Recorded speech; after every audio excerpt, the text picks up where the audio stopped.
Assalomu alaykum Baxtiyor aka, yaxshimisiz, charchamayapsizmi? Va alaykum assalom. Hop, mijozlarimiz tomonidan yana ko'pgina berilgan savollar yig'ilib qolgan ekan. Hop, bundan birinchisi kreditga qo'yib berasizlarmi deyishyapti.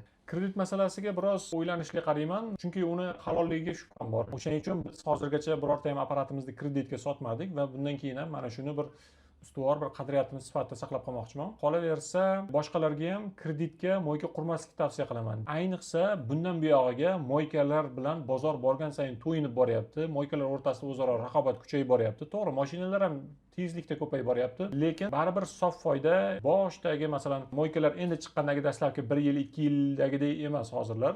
Birmuncha kamaygan. Masalan, endi chiqqan paytlari juda katta qismi sof foyda sifatida qolgan va tan narxi ham anchagina, o'zi funksiyalar narxi ham biroz qimmatroq edi. Hozir ancha arzonlashib ham qoldi. O'shaning uchun samoykadan tushadigan sof foydani ulushi kamaygan hozir, avvalgidek emas.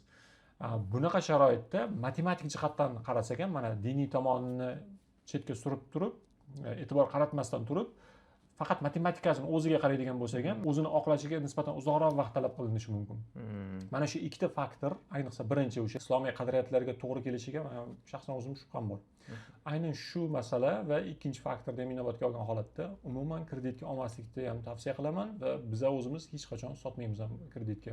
Hattoki naqd qilib olib keladimi, перечисление qilib firmaga o'tkazadimi, farqi yo'q. Baribir kreditga so'raydigan bo'lsa yo'q, sotmaymiz.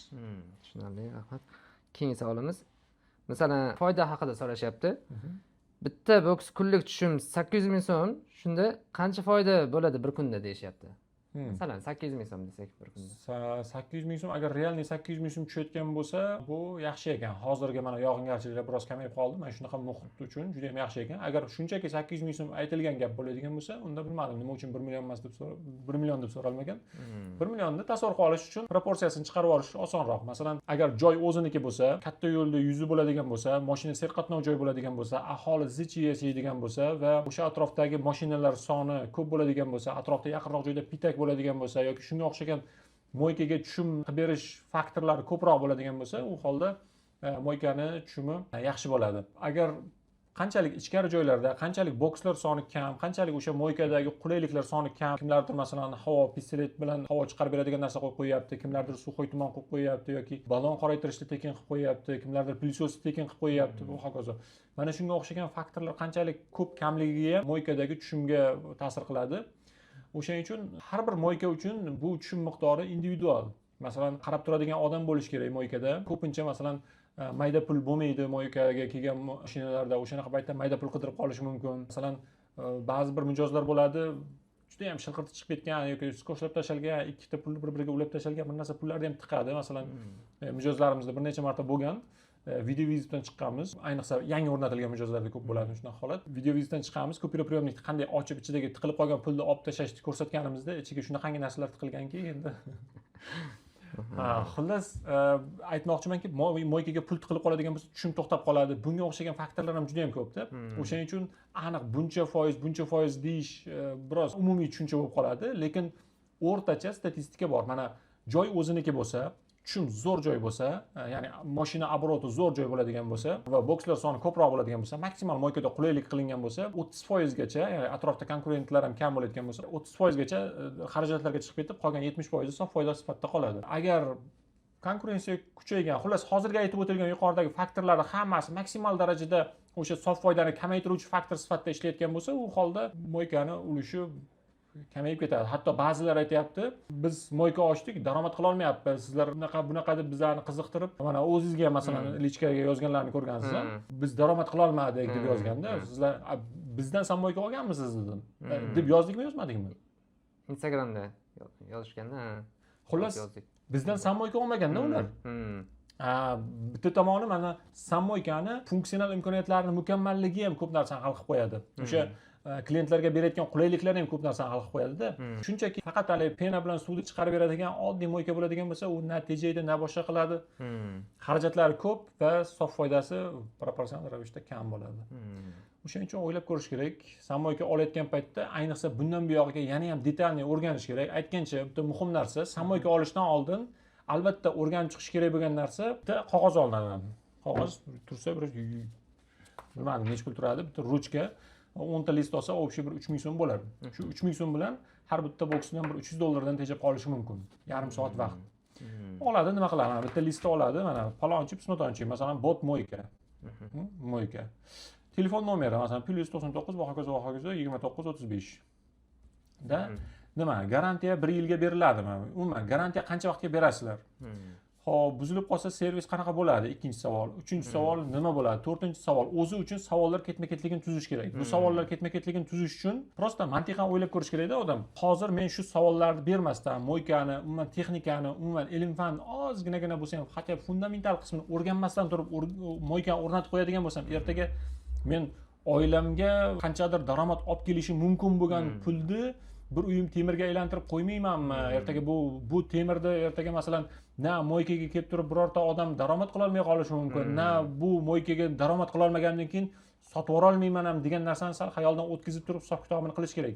Bundan buyog'iga bu konkurensiya yana ham chigallashib boryapti. Chunki bozorda sammoyka o'rnatuvchilar ham juda ham ko'p. O'rnatib berib ketib turib keyin bu yog'iga masalan qanaqa sifatda o'rnatyapti, bu tomoni ham savol bo'lib ketyapti va moykalar soni ham ko'payib borgandan keyin bu savolni qo'yish aktualniy bo'lib ketyapti. Bozor endi boshlangan paytda konkurensiya kamaydi, sof foydadan ulush ko'paydi, bozor xato qilsangiz ham kechirib ketayotgan edi. Kechiradi qaysi ma'nodaki, sof foydadan ulush kattaligini hisobiga siz qilgan xatolaringizni to'ldirib ketish ehtimolligi ko'proq edi. Hozir bu narsa o'sha qiyinlashib boryapti. O'shaning uchun albatta mana savollar tuzish kerak. Xo'p, bot moyka keyingisi kim? Masalan, palonchi o'rnatuvchilar, keyingisi kim? Pistonchi o'rnatuvchilar. Ular bizga nimani va'da qilyapti? Bu narsa ertaga sizga dalil bo'lib beradi. Mana siz moykani kelib o'rnatingiz. Masalan, siz Samandar o'rnatuvchisiz, siz masalan kelib moykani o'rnatgandan keyin o'rnattirgan odam savol berish kerak. Xo'p, sizlar mana narsalarga va'da bergansizlar. Mana men sizlardan yozib olganman, sizlar shuni tasdiqlagansizlar, ha? Qani mana birinchi faktorni qo'yib beringlar, chiqqan nima o'sha narsa? Tushunmagan taqdirda invertor nima narsa ekan? Qani mana bu funksiyada 200 bargacha mo'ljallangan moykalarda masalan va'da funksiyasida 150-180 bar atrofida davleniya beradimi? Qani o'sha davleniyani qo'yib ber menga, isbotlab ber mana shu narsani. Mana 5,5 kilovatli motor qo'yaman, Turkiya motori deb va'da berganmisan? Qani o'sha motor qani menga yozuv birkalari bilan ko'rsatib ber. Mana internetda mana ular bir nechta sotuvchilarda, ya'ni turetskiy motor sifatida mana bu narsani ko'rsatgan. Qani o'sha turetskiy motor senda ko'rmayapman-ku. Mana birkasi mana bular ekan originalini. Senda nimaga unaqa narsa yo'q degan savollarni bera bilish kerak. Agar bo'lmasa mana ba'zi o'rnatuvchilar chiqadi, yo'q, o'rnattirganlar chiqadida bizga masalan 2 ta boks o'rnatilgan, yoniga 3 ta boks qo'shmoqchiman. Nimaga ulardan olmayapsiz? Birinchi o'rnatib berganlardan olmayapsiz desam, aytadi, ular bilan o'sha отношение degan. Nimaga? Mana bunaqa narsa qilib berib ketgan, 307 kilovatli motor o'rnatib berib ketgan. Va hokazo deb aytadi-da.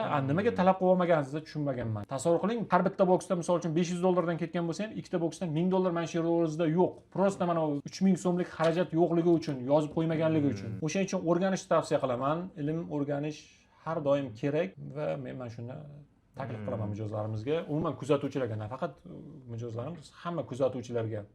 Moyka olish emas, любой narsa uchun ilmini o'rganib turib keyin olish kerak, keyin qilish kerak. Hop, keyingi savolimiz qanaqa? Xo'p, keyingisi har bir boks uchun alohida nasos bo'ladimi deyapti.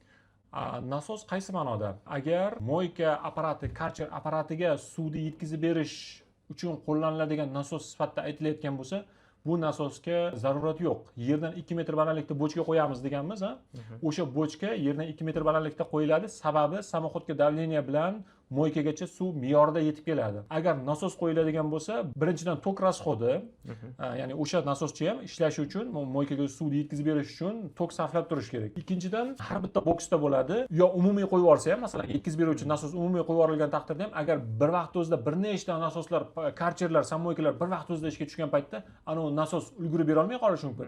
Faqat bittagina moyka ishlab qolgan holatda, agar общий qo'yiladigan holatda uchun aytyapman-da, nasosda. Har bitta boks bittagina moyka ishlab qolgan holatda, ana nasosda davleniyasi ko'p suv haydayapti-yu, natijada moykaga ko'p miqdorda suv keladi-da. Xo'p, davleniyasi suv sepish momentida xo'p yaxshi chiqadi, bu yaxshi. Lekin masalan, pena sepish momentida bo'lsa qanaqa bo'ladi? U paytda oshiqcha davleniya bu zararli, chunki moyka yaxshi ko'pirmay qoladi bunaqa paytda. Ana ulkalardan, dozatorlardan yetib kelayotgan ximiyani miqdori ulushi kamayib ketadi. Juda ko'p faktorlar bor. Xo'p, o'shaning uchun karchergacha, sammoykani karcherigacha, pompasigacha yetib kelish joyiga umuman nasos qo'yilmasligi kerak. Samoxodga давление bilan yerdan 2 metr balandlikdagi bochkadan suvni yetib kelishi bu eng me'yoriy holat. Qolgan holatlarda tavsiya qilmayman. Undan tashqari yana bitta narsa, mana bu общий kirishiga bitta mexanik dozator qo'yib qo'yishyapti. Kattaligi mamnun keladigan kuk plastik narsa. Uni tagidan ximiya keladi, uni legirovka qilib bir narsalar qilishadi. Bu narsani ham tavsiya qilmayman. Tuksiz ishlaydi, u yedi, bu yedi degan propaganda gaplarni ko'rib qolyapman internetda. Bu ham noto'g'ri narsa.